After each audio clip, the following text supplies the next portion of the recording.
Okay guys, this is just a short review rather than a full review for a sword. This is from Balaur Arms. It is the Knights Templar Arming Sword.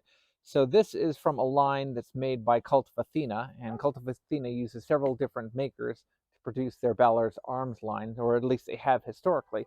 In this case, this particular sword is done in partnership with swordmaker LK Chen. So this particular one should be manufactured by LK Chen for this model. Again, some of their other Balaur Arms models have used other makers such as Windlass in the past. This is one I've been looking forward to for quite a long time. It's an arming sword that's quite long. It's an early period arming sword. We won't go into exactly what type blade it is. I'll save that for a later review, but just let's say an early period arming sword. So if they describe it as a Templar arming sword, that's a kind of interesting term. Maybe a crusader's sword, maybe something from the 12th century or earlier. It certainly represents an early style sword. I'll take it out of its scabbard. It's got a nice leather scabbard that comes with it. And you can see it's got a very long blade that has the engravings along the length of it. It's got the cross marked along its side. The blade is it's either 34 or 35 inches. It's 86 centimeters and change. So this is pretty long for an arming sword's length with this nice pronounced cross and this nice wheel pommel. We'll go over all of the details again in a more up close and personal review. So this is more of a first impressions review.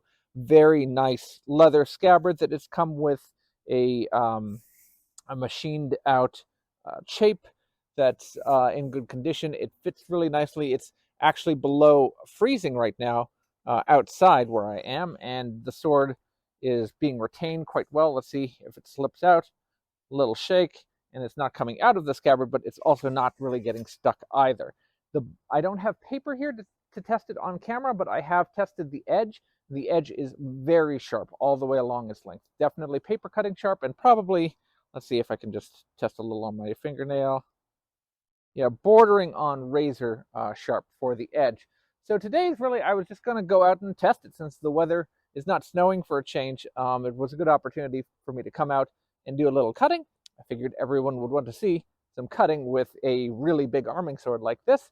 So let's see together what performance this Balaur Arms arming sword will give. Now my post here has been suffering in all the weather.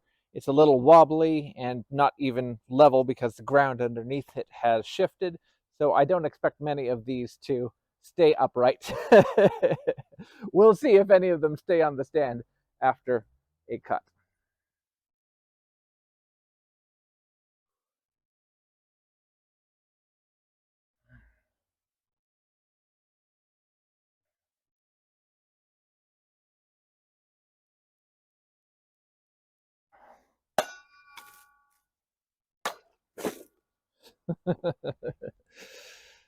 These are very, very clean cuts. It is just sailing through as if there's nothing there at all. Try a little bit harder plastic.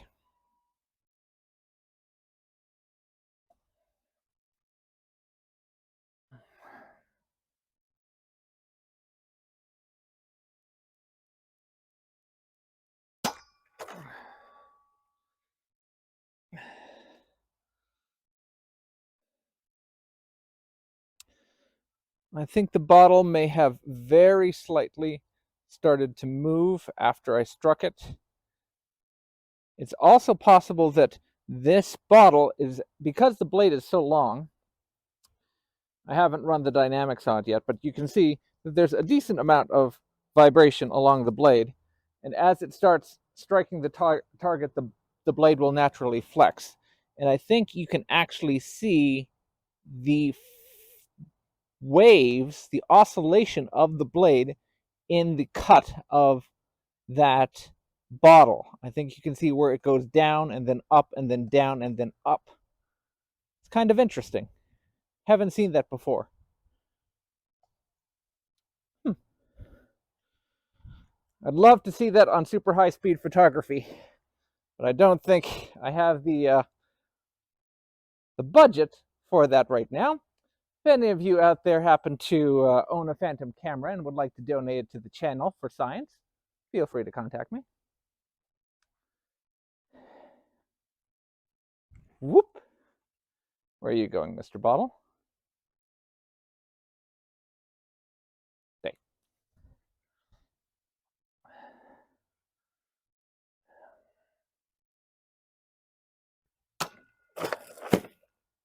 All right, so that's all we got for today, but I'm very impressed with how this performs. And we've said in the past that, or I have not said in the past, but I will say now, echoing what the likes of people like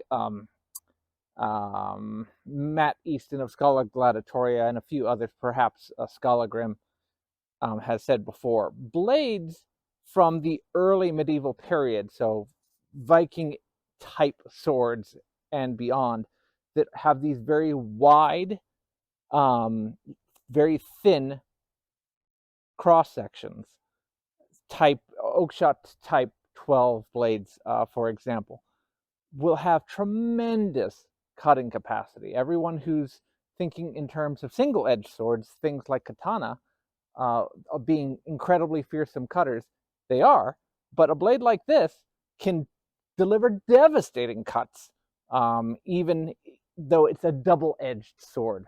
So do not take for granted the cutting ability of a sword just because it's this shape instead of what you think of as a really cut-centric blade like the single-edged swords, which I do personally love a great deal.